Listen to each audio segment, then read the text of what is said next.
She was an empress, yet felt trapped, adored for her beauty, yet haunted by loneliness. Sisi, Elisabeth of Austria, lived in a world of crowns and expectations, but all she wanted was freedom, her restless search for identity, her battle against pressure, and her need to be truly herself still feels strikingly familiar today. This is the story of a woman who lived like a legend and struggled like us.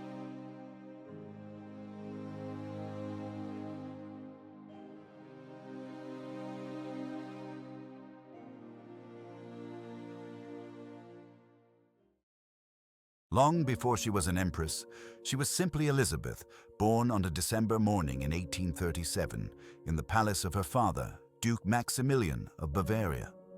The air outside was cold, but within the Wittelsbach household, life was anything but formal.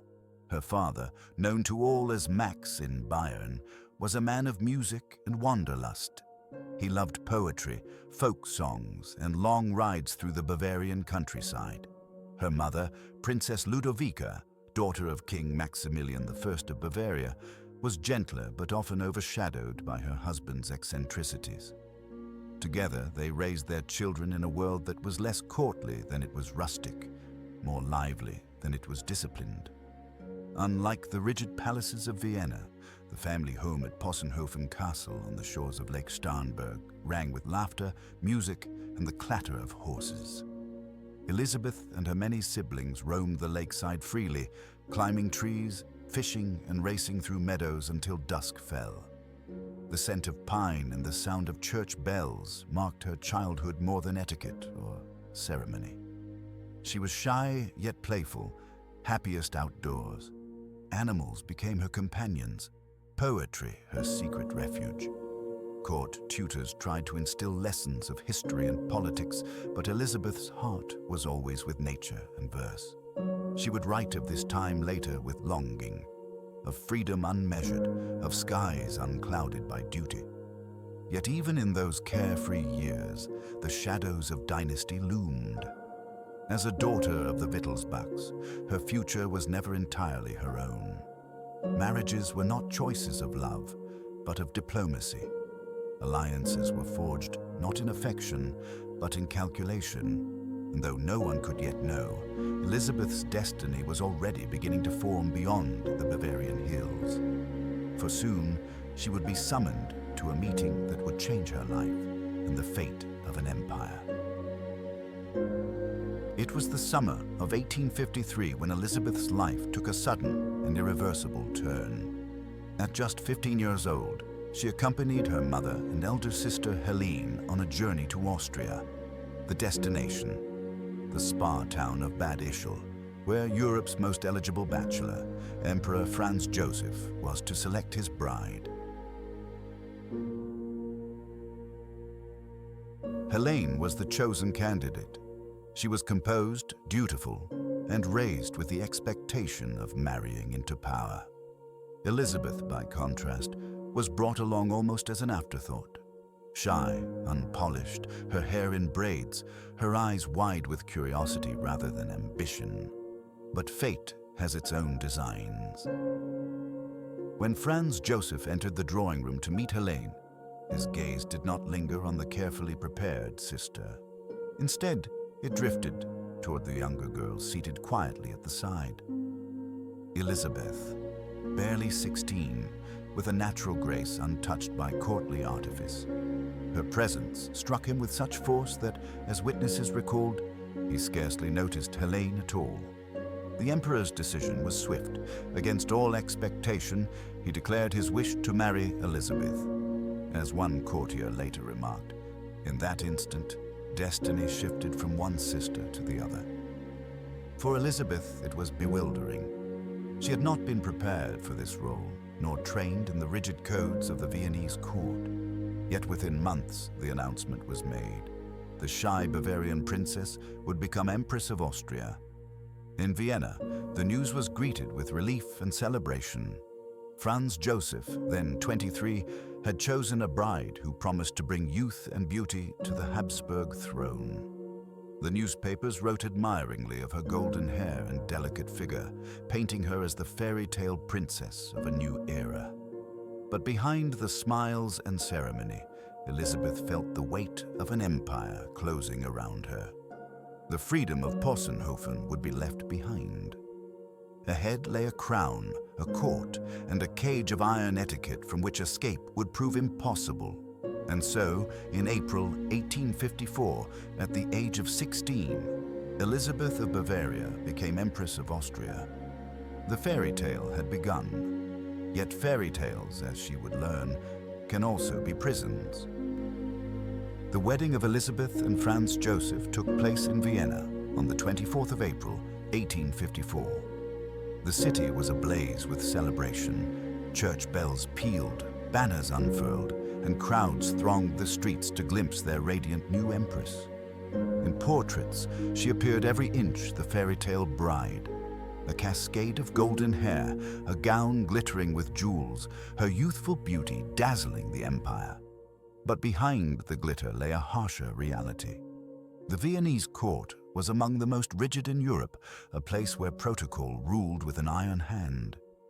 For a girl of just 16, raised in the freer air of Bavaria, the transition was overwhelming. Every gesture was scrutinized, every word measured.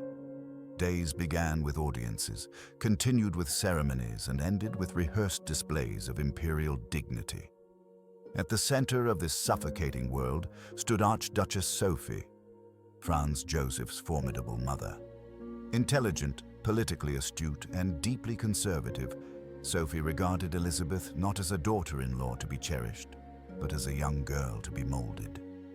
She believed that Sisi was too inexperienced, too frivolous, to bear the responsibilities of an empress. In her eyes, the crown must come before the individual, duty before self. The clash was inevitable. Elizabeth, shy and unprepared, longed for affection and guidance. Instead, she found herself criticized, corrected, and often humiliated. Even the raising of her own children was denied her, for Sophie insisted on taking charge of the imperial nursery. As Sisi later confided in her writings, "I was a pawn at court, and my children were taken from me as if I were unfit to be their mother." The pressures grew unbearable. Elizabeth began to retreat inward, her health faltering, her spirit wounded by the relentless constraints of imperial life.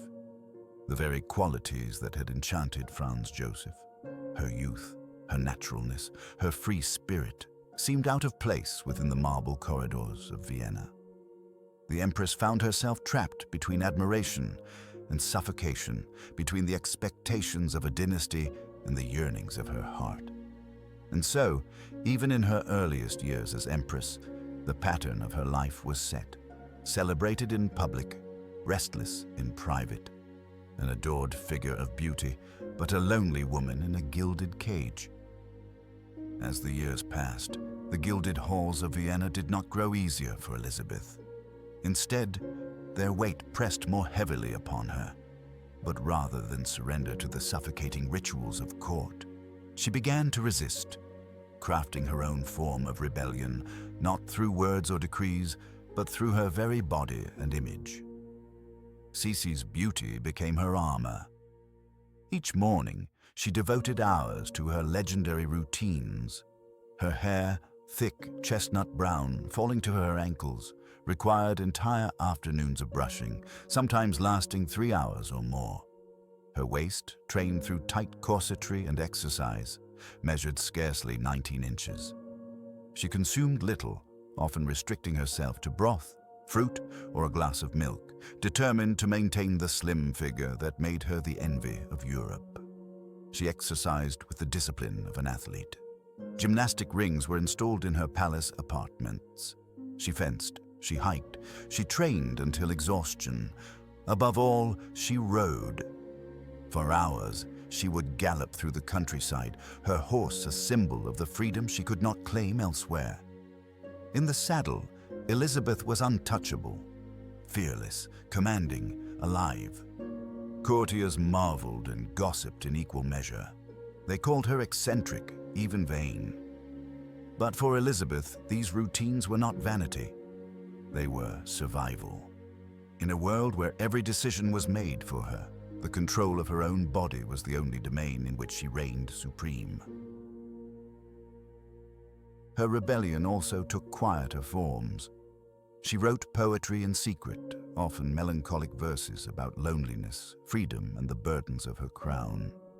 She refused to conform to court expectations, vanishing from public life for weeks at a time, retreating into travel or seclusion. And always, behind her defiance, there lingered sorrow. She was admired by millions, yet understood by few. As one observer wrote, the Empress was a star in the heavens, brilliant, untouchable, and impossibly distant. Sisi's rebellion did not topple dynasties, but it unsettled the court. She was no passive consort.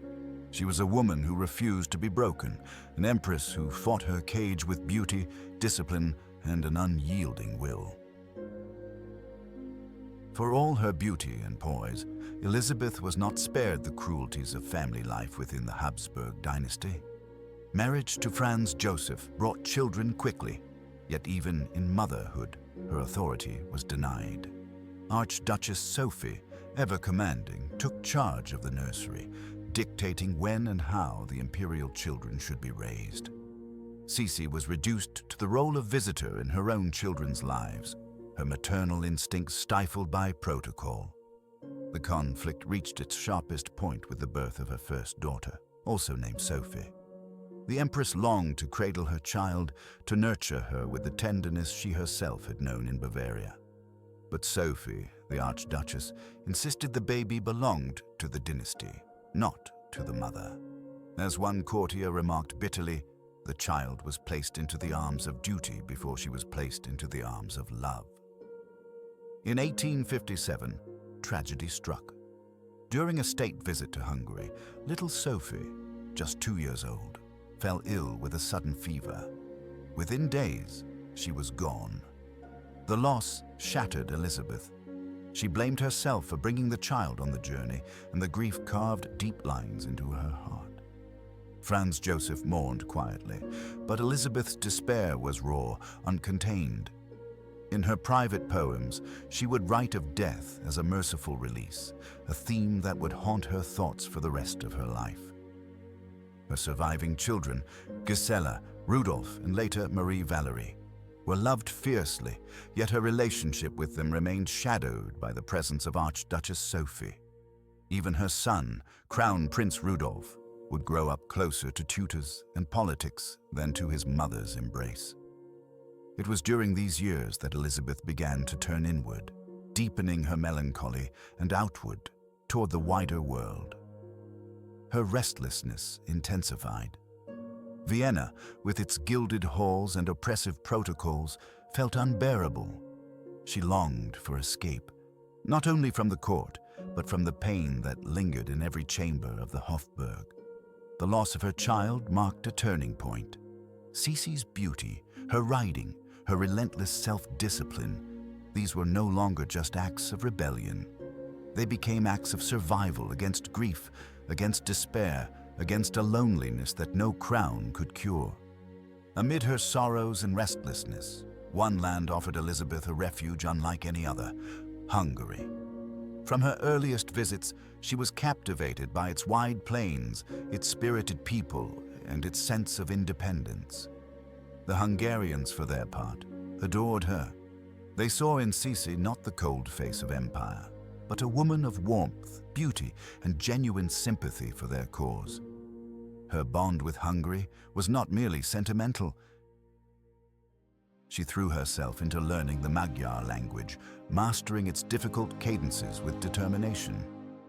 She dressed in Hungarian style, embraced their traditions, and welcomed Hungarian courtiers into her circle. Unlike in Vienna, where she was hemmed in by protocol, in Budapest she was received as a friend, almost as one of their own. At the heart of this connection was her friendship with Count Gyula Andrássy, a leading statesman of Hungary. Rumors swirled of romance between them, whispers that scandalized the Viennese court. But whatever the true nature of their bond, There is little doubt that Andrassy and Elizabeth shared a deep trust and understanding. Through him, she became an active voice in smoothing tensions between Franz Joseph and the Hungarian people. Her influence proved decisive in the years leading to the Austro-Hungarian Compromise of 1867, which transformed the empire into a dual monarchy. In recognition of her devotion, Elizabeth and Franz Joseph were crowned King and Queen of Hungary in a grand ceremony at Matthias Church in Buda. The Empress, radiant in Hungarian dress, was greeted with thunderous cheers. To the people, she was not merely a foreign empress, but their queen, an ally in their struggle for dignity and autonomy. For Elizabeth, this was more than politics. It was purpose. Hungary gave her a role beyond the suffocating rituals of Vienna, a place where her voice mattered, where her compassion found meaning. As one Hungarian newspaper wrote with admiration, "In Her Majesty, we see not the weight of Austria, but the light of freedom." In the plains of Hungary, Elizabeth found something she had long been denied in Vienna: belonging. Yet even this devotion could not still the restlessness in her heart. For soon, the Empress would become known not only as Hungary's queen, but as Europe's most elusive wanderer. By the late 1860s, Elizabeth's presence in Vienna grew increasingly rare. She had discovered that travel offered her something the court could not: distance. Distance from protocol, from gossip, from the relentless shadow of Archduchess Sophie. She became, in the eyes of many, the wandering empress. Her journeys spanned the breadth of Europe, to England, where she hunted foxes with the aristocracy, to Switzerland, where she hiked mountain paths in solitude, to Madeira and Corfu, seeking the healing air of the sea. Each destination was a temporary refuge, a chance to step outside the gilded cage of empire. On the island of Corfu, she went further still, constructing her own palace, the Achillean, a white marble retreat overlooking the Ionian Sea. Its halls were filled with classical statues and frescoes of Achilles, the tragic hero she admired. To Sisi, the palace was more than a summer home. It was a sanctuary, a space that reflected her love of myth, poetry, and beauty, untouched by politics. Her absences from Vienna unsettled the court and puzzled her subjects. An empress who preferred the sea breezes of Greece to the ceremonies of Austria seemed to many an enigma. Newspapers speculated endlessly. Some praised her independence, others condemned what they saw as neglect of imperial duties. But Sisi appeared indifferent to their judgments. For her, the act of leaving was itself a statement that she would not be bound by expectations alone. Everywhere she went, she drew fascination. Locals spoke of her grace, her veiled figure moving quietly through marketplaces and gardens. Admirers described her as untouchable, a living legend who seemed both near and impossibly distant. To some, she was a symbol of beauty unchained. To others, a sorrowful queen fleeing shadows no one else could see. Her wanderings deepened her myth, but they also revealed her truth. Elizabeth was never still. She carried with her the same longing that had driven her across Hungarian plains, the yearning for freedom, for escape, for a life beyond crowns and chains. In the end, the road became her true court, and solitude her most loyal companion. As Elizabeth wandered across Europe, her absence from Vienna only fed her presence in the public imagination. The less she was seen, the more she became legend. In portraits, newspapers, and whispered accounts, the fairy tale empress was fashioned into a myth that both reflected and distorted the woman herself. Artists painted her as an ethereal beauty, tall, slender, her long hair arranged in elaborate braids glittering with stars. One portrait by Franz Joseph, showing her with diamond stars woven into her dark hair, became iconic. It captured not only her appearance, but the essence of how people wished to see her: timeless, flawless, untouchable. The press spoke of her in tones both reverent and curious. Some described her as a goddess of beauty, while others hinted at her melancholy, her distance, her refusal to play the role expected of an empress. She was both admired and criticized, yet always fascinating.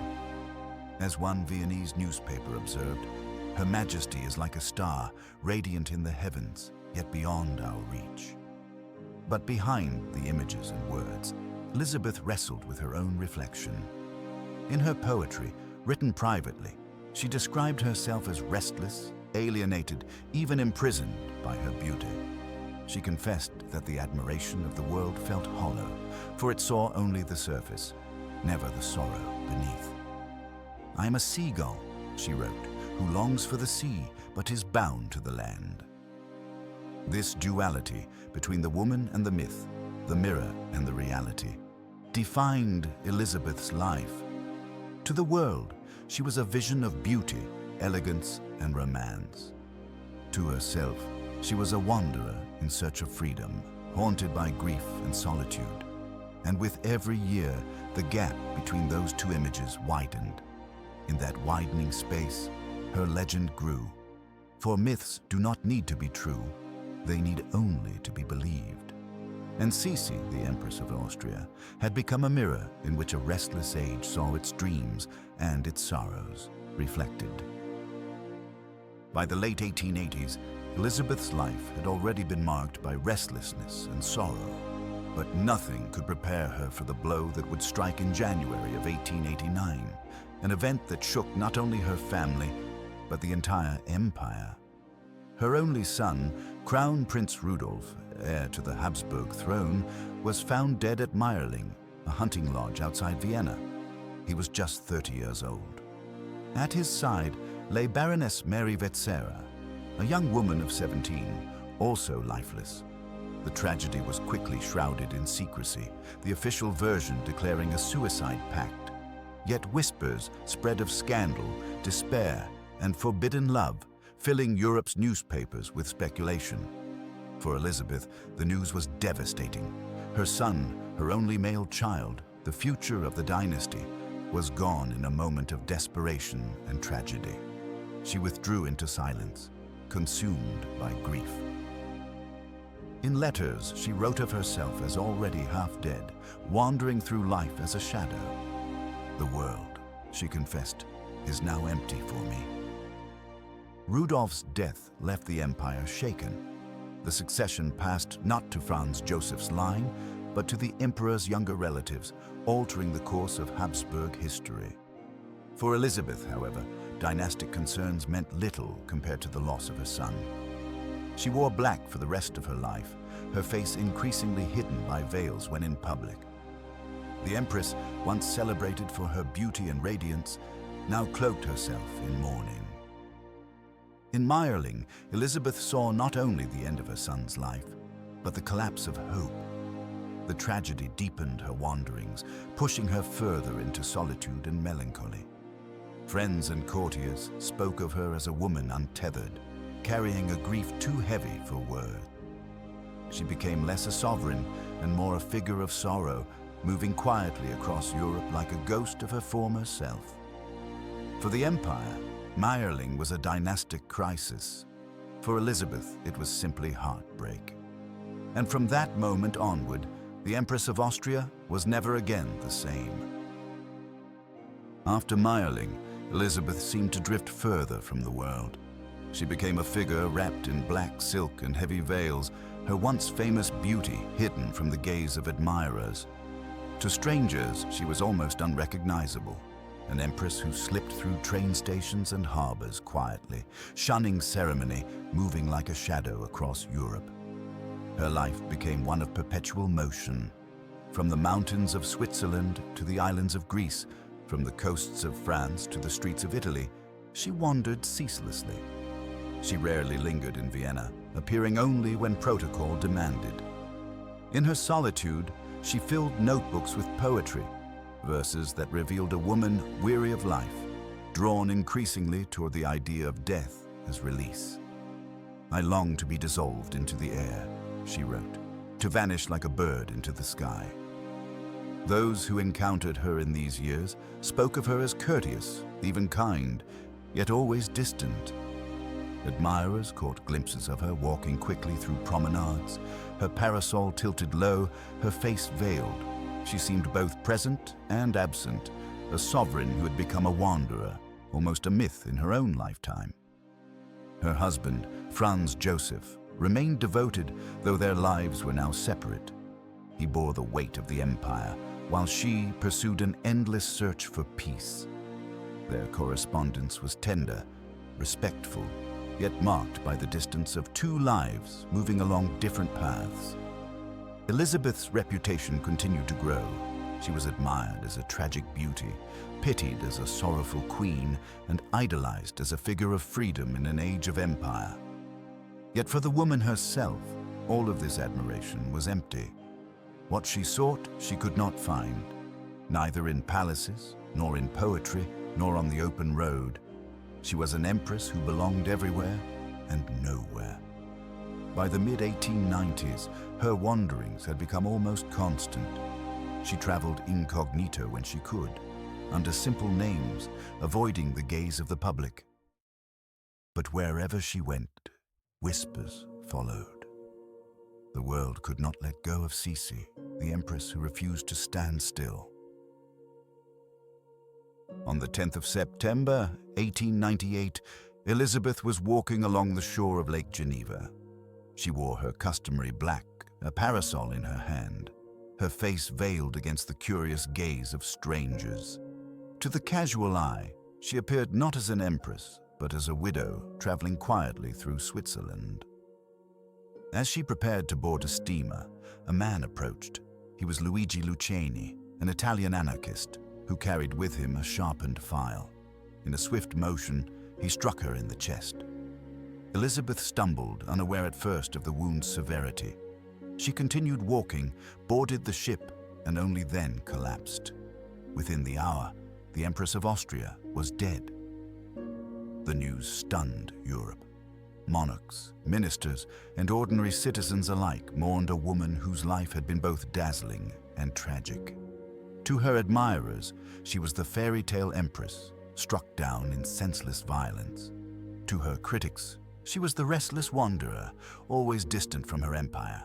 But in death, as in life, she captured the imagination of the world. Her assassination crystallized her legend. Elizabeth became more than a woman. She became a symbol of beauty, of sorrow, of rebellion against the strictures of empire.